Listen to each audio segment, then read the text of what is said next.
Hey, everybody around the world. Hello, hello, hello. Ladies and gentlemen, here we are in the misty Silver Mountains, and it's wonderful hot. It's about 30, 34, 35, and it's, as you can see, background, it's fantastic. It's magic, mystisch. I got the most wonderful people here around me, and they treat me so very well, and I enjoy it so much to be here. We are working on my vest, leather vest, and she, Adela, Adela, the name. So I want to tell you a bit more about my life, and let's go back with this girl from Germany, Gila. She had the same bike, a Yamaha 650, and we flew together with the plane to Toronto. Sorry, I'm smoking. We flew to Toronto, and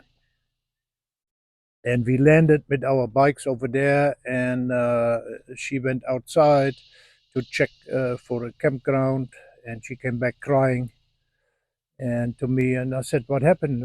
And she said, yeah, nobody understands me because she is talking German school English, and that's not the real street English what people talk. So she was disappointed about herself. And I said, don't worry, don't worry about campground now. Let's celebrate. Let's go in the bar and celebrate. We are here in Canada, and it will be a fantastic. It was springtime, so it was still a bit fresh, but we had all our leather gear and clothes, good clothes, warm clothes, and tents and camping gear. And as I told you in the second video, I decided we have to take each of us we have to take our own stuff. So when something goes wrong, we can split up. So we went in the bar, and yeah, I had a few, and she was getting very nervous. Where do we sleep tonight and stuff like that? I said, don't worry, we can sleep anyway. Things will happen. No, we have to make a plan, and we have to ring up and make an appointment whatsoever, booking confirmation. No, I don't want that. And then it went dark, and she got more nervous, and she said, so where we sleep, we have to take care. I said, we can sleep behind the bar. I asked the owner already, and there's a little garden behind the bar, so we can put the tent up. Oh, then we don't have this and we don't have that. I said, don't worry, it from now on, it comes as it comes. So she wasn't happy with that. But we slept there, and she was the whole night not sleeping. She was nervous, she was anxious, and she had a knife in her hand, and when somebody comes and stuff like that. And the next morning, she wanted to make a plan where we go. And I said, we decided to go north to Alaska. So whatever comes along, we take, And she said, no, we have to make a plan. We have to ride from A to B, and then from B to C. And yeah, I tried that, and there was a beautiful turn off in the forest. And I stopped, and she turned around, and she came to me, and she said, what happened? And I said, yeah, let's go here and see what happened. And she said, no, we have to stick to the plan. So that didn't make me happy, and it was on like that for a week or so, and she wasn't real happy. She was anxious all the time, and I wasn't happy because I could feel we have to stick to her plan to travel, and I didn't like it. So one night we camped in a park, a big reserve on a lake. It was an amazing view. It was just fantastic. And we put the tent up, and then it gets a bit dark, and then the mosquitoes came. So she was just fiddling all the time. That blow the fucking mosquitoes. And I said, I do something about it. So I made a fire, and I made the fire with wet wood. So we had a lot of smoke. And I said, come on, sit in the smoke. The mosquitoes won't get there. And then she was coughing and huffing, and oh, the smoke, I can't take the smoke. And I said, so then go there where the mosquitoes are. And it was so on for a few days. And after 10 days, I said to her, I'm very sorry, but this trip doesn't work for us, both of us. You know, you got completely different ideas than I have. And that's why we got our own stuff, and we will split up now. And yeah, she cried, and I wasn't comfortable with that idea to leave her. And but in the end, she said, "Okay, she goes her plan, and I go mine." So we split up as friends. We didn't have a fight. We didn't were angry about each other. So a new freedom started in me, and I could stop where I wanted. I could ride where I wanted, and yeah, so on. And she went on her own way, and yeah, crossing all the states of Canada. I visit a big farm. No, there was a big farm, and it was like 280 kilometers on one farm, and in the middle of it there was a petrol station and a little takeaway store, you know, for the truckers. They stopped there. They ordered per CB. They ordered their food, and then when they come, the food is ready. And I was there, and the people asked me where you come from. Yeah, Germany, and blah blah blah. And they said, "Oh, we have to do something tonight. I will organize something. People come around, so stay here for tonight." Okay. So and then people came from Belgium, from Holland. The sheriff was a German, and they all greeted me like I was a child coming home. It was fantastic, and they spent on me beer and drinks. And the guy from Belgium, he brought three daughters to introduce me to them, and they were about yeah 10 years younger than me, but they were so beautiful, and they brought their horses as well. So they invited me for a ride out, you know, in some hiding places, secret places. And we went on the horses, and we went there, and oh yeah, yeah, yeah, yeah, it was fantastic. And then the one girl, I can't remember her name. It's too long ago. She was a beauty with long brown hair and beautiful brown eyes, and oh, she was just fantastic. And we were standing in front of each other, and she put her arm around me, and we were just before kissing each other. And then she said, there, look, look, a big storm. There's a tornado coming. We have to hurry up. We have to go back. This is dangerous. So I had a hard dick. And then you go on a western saddle. I mean, that's painful to ride a horse with a hard dick. Hey, fuck.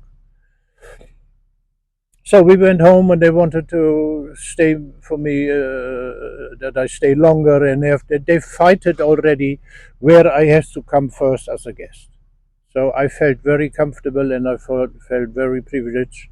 But I said, no, I want to go. I want to ride my bike. You know, I don't want to spend time here. So because it was only farmland.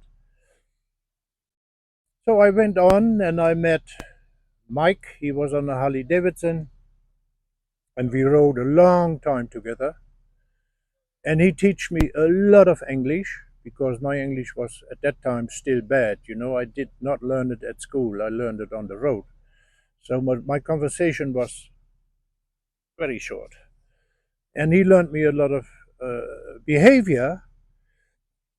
And we slept at rest areas where the truckers stop overnight, and we were invited by them for a barbecue and for drinking beer. And when it started raining, we slept under the truck, and the trucks are driving fast, so we traveled together, sort of.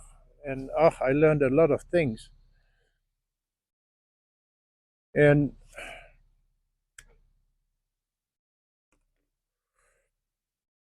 I went to the Jasper National Park. I was camping there. It was beautiful, and I met so many parks and so many pensioners. They were traveling, and they invited me at their home, you know, at their mobile homes, and they were cooking for me, and they spent beer on me, and we had wonderful conversations. And then they said, "Where you go tomorrow?" And I said, "I don't know." And they said, "Yeah, we're going there and there. Please come again, be our guest." So we traveled a bit together, and it was fantastic. It was very good.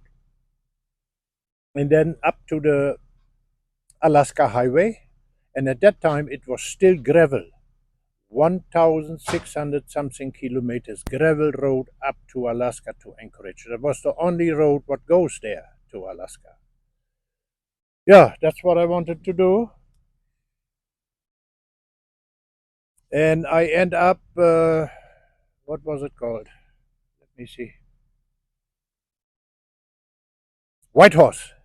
The town was called Whitehorse. And I was camping there, and the ranger came, and we talked a bit. And she said, "Oh, you don't have to pay me. You don't have to stay here. Come at my house. You can camp in the garden and stuff like that." We had a wonderful time. And I met another guy, Canadian, and he wanted to go with the canoe on the Yukon River up to Alaska. But it's 860 kilometers on a canoe. So he invited me. Come along, Reno. We do it together. So I said, "How long it takes?" "Yeah, 2 weeks." And I bought food and food and food to make sure we have enough to eat. And people told me, "Yeah, you need a gun, And I said, "No, I'm not in guns. I don't need a gun." And yeah, it's dangerous out there with the bears and the wolves and some bandits maybe running around and stuff like that. So that guy, the Canadian guy, and I, we went in the canoe, and the canoe was sinking down, and there was that much water, that much space left to the level of the water from the canoe. And I said, "This is too deep. We have too much weight." So we threw all the food out, a little sack of flour, and baking powder, and that's it. And we took 3 cartons of beer. You can live from beer as well. Liquor with bread. So we went on and pedaling, and you could hear the bear coming down the hills in the night. Roar, roar, roar, roar. You could hear that. We had to be very, very clean with the water and the washing up and the cooking because they smell it miles away. So you have to be very, very clean, and you take all your garbage and you don't leave anything behind.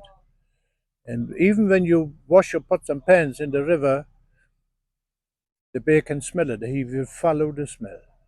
And the Yukon, the Indian people called the Yukon the sleeping river because the river was just 6 kilometers an hour. So it was very safe because I had no experience in canoeing. And that other guy, it seemed to me as well. But we were good together for a few days. And we make it up to Dawson City. It was amazing. On the way we visit Indian graveyards, but it's top secret and not allowed to go. But when it's not allowed, I go anyway. So they got all these little huts and the little, where the ghosts, the soul lift from the body and stuff like that. Very interesting. And then we found like a ghost town on the river, And in the gold rush, all the flat boats with the big paddles, they were running up, bringing food and tools to Dawson City, where the gold rush was starting, and it was still there. And when the winter came at that time, it came overnight, so the boats couldn't go further, so they had to bring the boats sideways up to the land, otherwise they would be squashed by the ice. And all these things were still there, and it was very, very interesting to see all that stuff, eh? Yeah, it was great.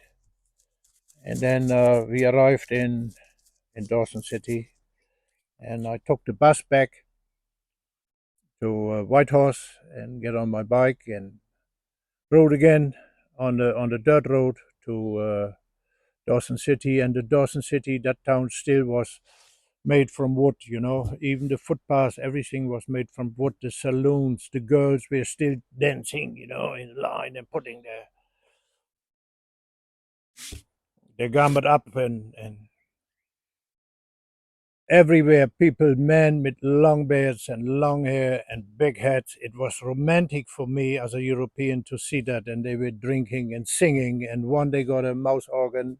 He started making some music, doing, doing, doing, doing, doing. And the other one came with a with a mundharmonica playing, and then another one came with the guitar, and another one came with some spoons, cling, ling, ling, ling, ling, And certainly there was a party in that pub, and it was right in the middle of it, and it was a fantastic experience with these people. It was summer, so the sun wouldn't go down. It just touched the horizon and goes up straight away again. So you need maybe 3 4 hours sleep, and it's daylight, all the time, the whole night. The sun is shining. Yeah, and the first time in my life I saw the Malamute, the big huskies, the big ones. And in that time when they needed the huskies to pull a sled, they could pull 500 kilo. That's a half a ton. That strong were the huskies, and I fall in love with the huskies when I saw them. So I went up to Anchorage to the post office, waiting for a letter from my parents, from my mom, or from some friends, posta restante. At that time, we didn't have internet and we couldn't write emails and we didn't have a handy and stuff like that. So you had to write letters. And so I went to the post office and I was in there and I hear this big bang and I went outside and the big black guy with a big black car rode right into my bike. So the bike flew over and the police came and he made the whole report and he said, Reno, I take care of it. His insurance will pay you the damage. So you have to stay here at least 3 weeks before that problem is solved, And I met another guy, Roy, with his family, and they invited me to camp in their garden. And after 1 week, they said, "Oh, you don't have to camp in the garden. You sleep in the house." And they were. It was like coming home. It was family. It was fantastic. And then I saw an ad in the paper, a husky giveaway. So I went there. There was an Eskimo Inuit woman, and she had only this little bundle of husky. It was full of fleas and flies and dirty, and there were no parents from that young dog, and I'd not even ask. I fell straight away in love with this little thing, and she gave me that for as a gift. And when I came home, yeah, I had to carry the dog in my saddlebag, in my tank bag. And but I needed that space as well, so I was thinking about buying a trailer. So we went to the supermarket buying a trailer, 1 meter by 1 meter, and we made the what it's called the mounting for the trailer on the bike with the electricity, everything. So the dog could go in the trailer. But when there was dirt road, the trailer was dancing, and the dog was puking and shitting itself, so it wasn't that nice. And I thought, no, I can't ride back the Alaska Highway. What I wanted supposed to do, but I couldn't because it was too rough for the dog. So I decided to go with a ferry. And in that time, another woman, a young woman, moved into that house where I stood, and we fell in love. And yeah, we had a lot of fun and sex and stuff like that, and it was fantastic. And I said I have to go, and she said, "Okay, I want you to have a tattoo from me as to remember me." And we went in the tattoo studio, and I wanted a husky, the face. I show you that here right now.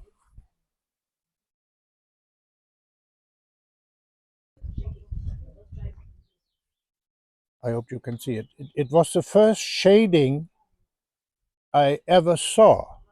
In Europe, we didn't know shading, but it was already in the United States.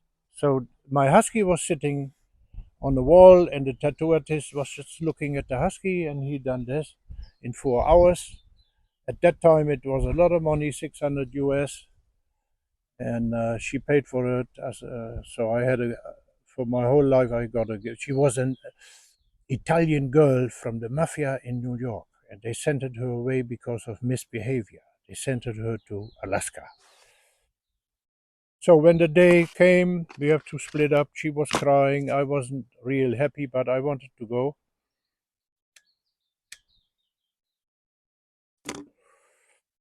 So I went to Valdez, to that harbor, and I ordered a ferry for me, the bike, the trailer, and the dog. And we went all the way down the coast.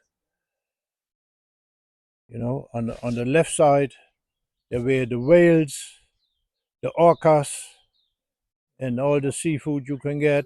And on the other side, there were the Rocky Mountains going way up, and there were no roads. There were small towns. You could reach them only by boat or by plane, small plane, water plane. They could land on the water. So I was there. They offered me a job to paint a church, but I wasn't interested to. They would pay me a lot of money at that time. It was about $60 an hour or whatever. So that was amazing. But no, I didn't. So we went with the